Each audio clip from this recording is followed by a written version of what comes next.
Está no ar o explicador da Rádio Observador, esta terça-feira, sobre a reunião de emergência que juntou esta segunda-feira em Paris vários líderes europeus para discutirem o futuro da Ucrânia. Connosco estão Carlos Reis, deputado do PSD e vice-coordenador na Comissão de Defesa, e Luís Dias, coordenador do PS na Comissão de Defesa. A moderação é do Paulo Ferreira e do Bruno Vieira Amaral.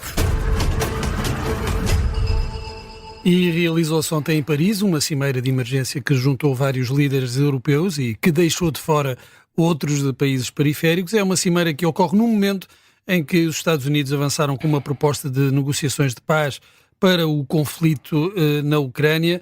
Carlos Reis, bem-vindo. Começo por si. Esta cimeira é uma forma da Europa não perder o comboio das negociações lançadas pelos Estados Unidos e também de não ficar de fora da solução para a guerra na Ucrânia. A pergunta é se ainda vai a tempo de conseguir isso ou se temos aqui os Estados Unidos a ditar regras e a Europa a ficar de fora. Muito bom dia. Bom, em relação à cimeira, ela foi, portanto, uma iniciativa do Presidente de França, não é propriamente uma cimeira oficial da União Europeia, porque senão teriam de ter estado outros países. Também não se compreende muito bem algum critério, portanto, os critérios foi de quem determinou. Por exemplo, está a Polónia, não está a Roménia, por exemplo, está a Dinamarca, não está a Finlândia, nem os países bálticos. Mas estaria em representação a Dinamarca, sim, seria quase a representar esses países. Esse também não é o foco principal, aliás, o foco principal é aquilo que se pode fazer. Bom, a Europa está numa situação de alguma periclitância por culpa própria, mas também, obviamente, porque o novo quadro geoestratégico imposto, geopolítico, imposto pela nova administração norte-americana, portanto, determina também que nós nos tenhamos de confrontar com as nossas próprias responsabilidades e com os nossos próprios desafios. Não é? E, portanto, nisto nós temos de trabalhar com o quadro que temos e é com o quadro que temos que nós temos de tomar decisões. Decisões que algumas delas poderão ter de ser difíceis no médio e longo prazo, ou até no curto prazo. Já vamos falar de algumas dessas decisões. Luís Dias, bem-vindo, é o coordenador do PS na Comissão de Defesa. Perguntava-lhe o mesmo.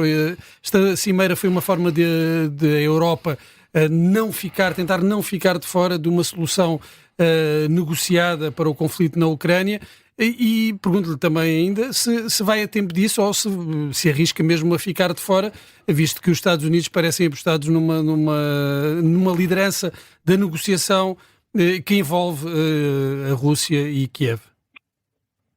Bem, antes de mais, muito bom dia. Cumprimentar o Carlos Reis, meu colega na Comissão de Defesa, e cumprimentar também todo o auditório da Rádio Observador, agradecendo esta oportunidade. Aquilo que é a minha visão em relação a este momento que estamos a viver é que nós temos um novo paradigma ao nível da ordem internacional, ditada por uma alteração na liderança dos Estados Unidos da América, com uma nova administração que até ao momento nada falou sobre o desrespeito pelo direito internacional, bem como pelo desrespeito pelo direito internacional humanitário, e isto acaba por ir ao encontro daquilo que é a linha de pensamento de desculpabilização daquilo que está a acontecer na Ucrânia, com a invasão russa e com toda a violação de direitos internacionais, que acaba por justificar também a posição de apoio a Israel no conflito com a Palestina e com o Hamas. E, portanto, esta tendência de desculpabilização gera uma nova ordem internacional que mete para segundo plano tudo o que são violações ao direito internacional e que secundariza também o papel, inclusive, da ONU, naquela que era o seu principal papel na gestão de conflitos internacionais, assumindo os Estados Unidos uma posição diferente daquela que tinha até ao momento, e isso ficou bem patente naquilo que foi a posição de J.D. Vance na Cimeira de Munique, que colocou a Europa em choque com posições muito extremistas em relação ao papel da Europa na gestão de conflitos, mas também naquilo que é o papel da Europa na sua relação com os aliados. E, portanto, este aceno ao fim das alianças, este aceno ao fim do modelo cooperativo militar e económico por parte dos Estados Unidos, coloca uma nova ordem internacional que leva a Europa a ter que reagir de alguma forma, e concordando com o Carlos Reis naquilo que disse sobre haver culpas próprias, a verdade é que a Europa tem gerido as últimas décadas com uma visão de paz permanente, uma paz permanente que é uma percepção errada ao nível europeu, mas obviamente desejável, e em que é necessário termos novas lideranças europeias que assumam a capacidade de resposta da União Europeia, e Macron tenta fazer isso mesmo com a Cimeira de Paris, Luís Dias, os principais países com com peso militar dentro da Europa. Esta nova posição, esta posição da administração de Trump, arrisca a criar mais divisões na Europa. Temos visto algumas declarações contraditórias e também a convocação desta cimeira de emergência também revela aqui, e até por aqueles líderes que foram convidados, revela aqui que há uma Europa quase a duas velocidades. Claramente, o que a estratégia dos Estados Unidos da América passa por secundarizar, quer ao nível económico, quer ao nível militar, tudo aquilo que é o papel da Europa na gestão dos conflitos. E, portanto, essa nova visão americana vem também alicerçar aquela que tem sido a posição russa de criar desuniões dentro da União Europeia, seja por gestão de interesse económico, como, por exemplo, no fornecimento de gás a muitos países que estão na sua fronteira, quer pela criação de modelos de pressão e de medos, por exemplo, com a possibilidade de colocação de 150 mil militares na Bielorrússia, na fronteira com outros países europeus. E, portanto, neste aspecto, considero que nem há legitimidade americana para conduzir negociações sem incluir a Ucrânia. Acho que é completamente absurdo negociar a paz com um país que foi invadido sem incluir esse país nas negociações. Há claramente aqui uma afirmação americana de tentar resolver rapidamente este conflito para focar aquilo que é a sua estratégia de política diplomática no Pacífico, nomeadamente com o grande adversário da administração de Trump, que é a China, e isso é óbvio a cada dia que passa, e de alguma forma também com a questão de Israel, que não está resolvida e que a América vai tentar, obviamente, alicerçar numa nova ordem mundial naquela região.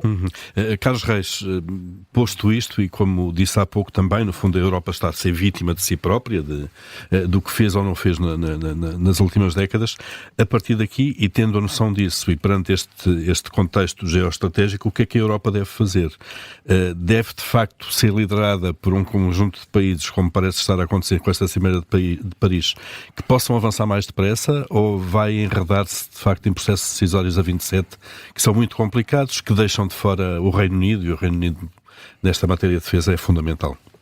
Bom, obviamente que nós, em termos de futuro, vamos ter que pensar na arquitetura institucional da própria União Europeia, mas agora temos desafios muito urgentes para fazer. O primeiro é de que não se faça com a Ucrânia aquilo que se fez com a Checoslováquia em 1938. Ora, para isso, nós europeus não basta lamentarmos, temos que nos chegar à mesa, temos que ser parceiros de resolução das questões, não especificamente sobre a questão da Arábia Saudita, das conversações que estão a haver, mas efetivas garantias de segurança. Nós temos que as poder dar.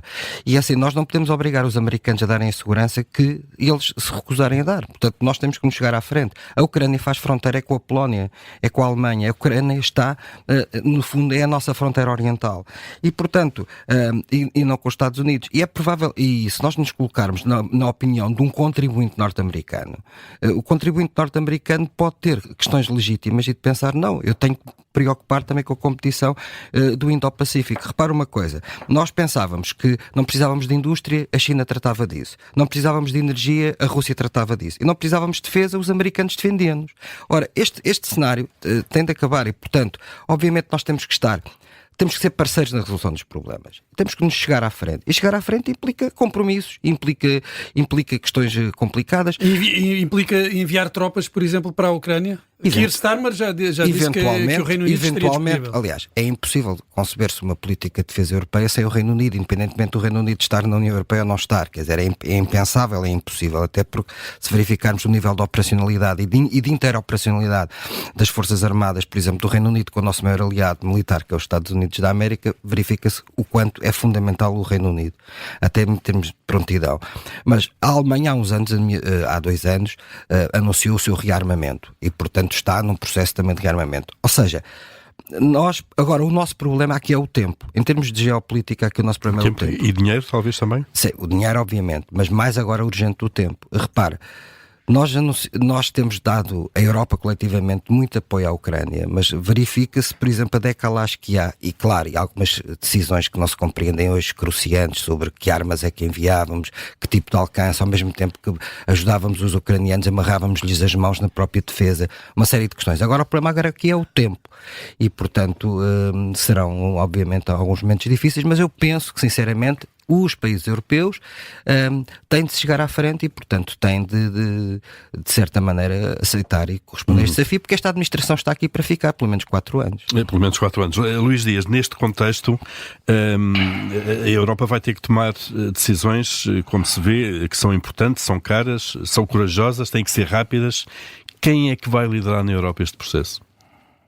Bem, essa é a grande questão. Portanto, a União Europeia, com as instituições europeias, têm tido uma posição de algum conservadorismo em relação ao modelo europeu que temos, e isso tem feito com que haja uma dispersão de vozes que não ajudam a que a União Europeia tenha uma visão mais paradigmática e mais pragmática também daquilo que são os conflitos e daquilo que é a sua própria resposta. Isto quer dizer que o desinvestimento que aconteceu durante anos na área militar e na área, nomeadamente, da produção militar, tem também favorecido os Estados Unidos. E, portanto, não podemos deixar de observar que grande parte do material bélico que a União Europeia tem neste momento é de fornecimento americano, e isso também beneficia o contribuinte americano, que agora está preocupado com o investimento que a própria América tem feito no apoio aos países europeus e à Ucrânia. Mas não podemos esquecer que a Europa já deu mais apoio no seu conjunto à Ucrânia do que alguma vez os Estados Unidos deram. E, portanto, acho que o grande momento que vivemos é de afirmação de lideranças, e temos que ter vozes capazes de unir à mesa os países europeus, de definir estratégias que, no mais curto espaço de tempo possível, criem respostas concretas, não só para a dissuasão da ameaça russa, que é real, e há uma visão imperialista que não é de hoje. A anexação de várias províncias nos Estados Bálticos mostram bem aquela que é a visão russa e aquela que é a ameaça real à Europa, que não é uma ameaça aos Estados Unidos. E, portanto, a Europa tem, de alguma forma, que criar uma visão mais federalista. Eu sou, há muitos anos, defensor de um modelo mais federalista, em que a União Europeia tenha uma voz de comando sobre aquilo que são as principais políticas também na área... Mas, Luís Dias, essa voz de comando viria da Comissão Europeia, que nós olhamos para a França e vemos Macron fragilizado politicamente internamente. Na Alemanha não sabemos o que é que vai resultar das eleições do próximo fim de semana, e vemos claramente a falta de lideranças, como aconteceu no passado, de alguma maneira, e o Reino Unido, fundamental em termos de defesa, está fora da União. Portanto, há aqui um puzzle muito difícil, não? É um puzzle muito difícil, daí eu dizer que a única solução para termos uma voz de comando tem que ser através das instituições europeias, e, inclusive, o Reino Unido relançou o tema sobre o regresso ou não à União Europeia por algum motivo. Há uma noção clara de que o Reino Unido fora da União Europeia fragiliza aquela que é a posição conjunta, nomeadamente em matérias de defesa de fronteiras. E, portanto, há a necessidade de cada um dos países que tem neste momento problemas internos os resolva rapidamente, mas mais do que isto, é preciso uma voz de comando ao nível da União Europeia que assuma uma política de defesa que permita o armamento daquilo que são os países que estão, nomeadamente na fronteira com a Rússia ou com os seus aliados, e que de alguma forma desmascar também aquilo que tem sido a estratégia da Rússia naquela região. Para isto é preciso uma estratégia, é preciso uma visão, mas com urgência, porque não podemos andar nisto mais um ano ou dois a assistir a que de alguma forma a Europa seja escamoteada, inclusive pelos seus parceiros, que esquecem as alianças que têm há tantos anos para colocar os seus interesses próprios em cima da mesa e, de alguma forma, negociar uma paz que nós não sabemos a que custo é que vai ser essa paz, se é concedência de territórios ou não, o que é que isso representa em termos de impacto para o modelo imperialista russo, e qual é que é o seu impacto também para os europeus e para o seu estilo de vida e para aquilo que nós defendemos há tantos anos. E é importante não esquecer isto. A Europa teve, dentro das suas fronteiras, os principais conflitos históricos, e, portanto, é normal que a Europa e a União Europeia e as suas instituições tenham alguma relutância em falar de um exército europeu, tenham alguma relutância em falar de uma força comum, mas eu não me parece que haja outro caminho que não esse, o da Europa ter capacidade própria de se afirmar no paradigma internacional, e nomeadamente com um conflito que é dentro do continente europeu. Ainda não há uma visão, de facto, consensual na União Europeia, na Europa em geral. Carlos Reis, o chanceler alemão Olaf Scholz, ontem foi muito crítico, disse que era completamente prematura e altamente inadequada esta discussão sobre o envio de forças de manutenção da paz, uma vez que a guerra ainda continua com toda a sua brutalidade. Falar destes temas, falar nestas possibilidades neste momento, é fazer o jogo da Rússia, é procurar aqui uma situação, uma solução que favorece mais a Rússia?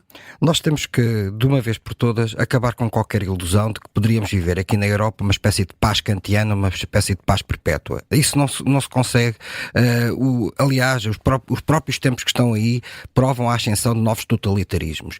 E, sinceramente, o chanceler alemão, o Sr. Schulz, apesar de toda a simpatia que possa nutrir por ele, objetivamente ele é um dos responsáveis pela situação em que nos encontramos.